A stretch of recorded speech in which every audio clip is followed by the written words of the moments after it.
के अंदर FIA को सिर्फ नोटिस जारी किए हैं, लेकिन समाअत की अभी तक कोई तारीख नहीं लगी। अब बेल का जनरली प्रोसीजर तो यही होता है कि पहले जब डेट आती है उस पर नोटिस जारी किया जाता है, मगर मेन बात ये थी कि इस केस में जो मेन काउंसिल है सलमान सफदर साहब, उन्होंने कम से कम 4 दफ़ा कोर्ट से इस्तदा की कि हमें एक्चुअल डेट दे दी जाए।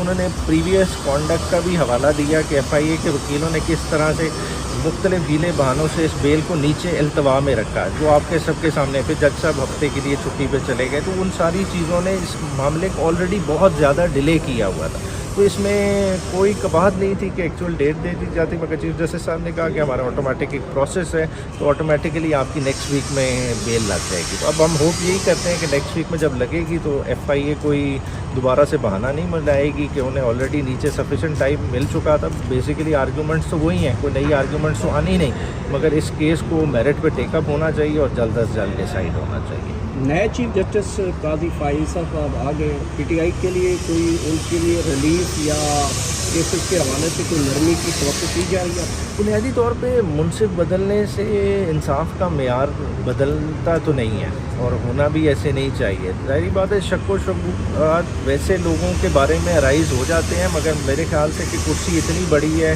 उस पर बैठने वाले इंसान एक प्रोसेस से गुजर के आते हैं, तो ये चीज़ें उधर बैठ के मैटर नहीं करनी चाहिए और ना ही करेंगी। नवाज शरीफ वापस आएंगे, पता है आपको क्या केसेस के पर? नैब की जो अमेंडमेंट सुनने के बाद तो मैं बिल्कुल भी नहीं देखता। देखिए, जो बंदा अपने भाई के दौर में वापस नहीं आ सका, तो वो इस तरह के सेटअप में क्यों आएगा जहां अकाउंटेबिलिटी की आवाज़ें चल रही हैं, जहां लूटी हुई दौलत वापस लाने की बातें चल रही हैं, तो वहाँ तो मेरे ख्याल से उनका तो स्कोप बिल्कुल बनता ही नहीं। चीफ आर्मी स्टाफ ने करप्शन के ख़िलाफ़ बड़े क्रैकडाउन शुरू कर दिए हैं, PTI के ऊपर भी है, अताब है, तो बाकी जमातों के साथ भी क्या होगा?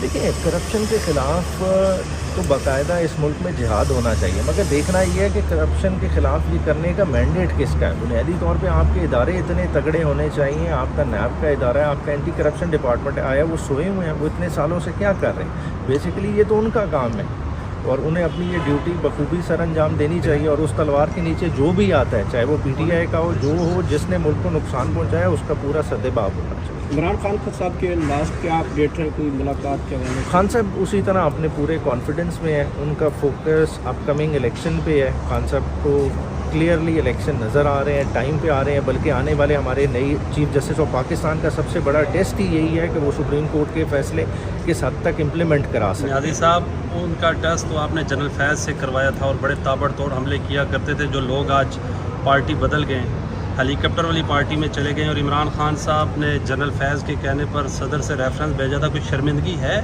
सदर को? जैसे कल उनसे साफ़ी भी मिलना गवारा नहीं कर रहे थे प्रेसिडेंट से, कल आपने तस्वीरें देखी होंगी।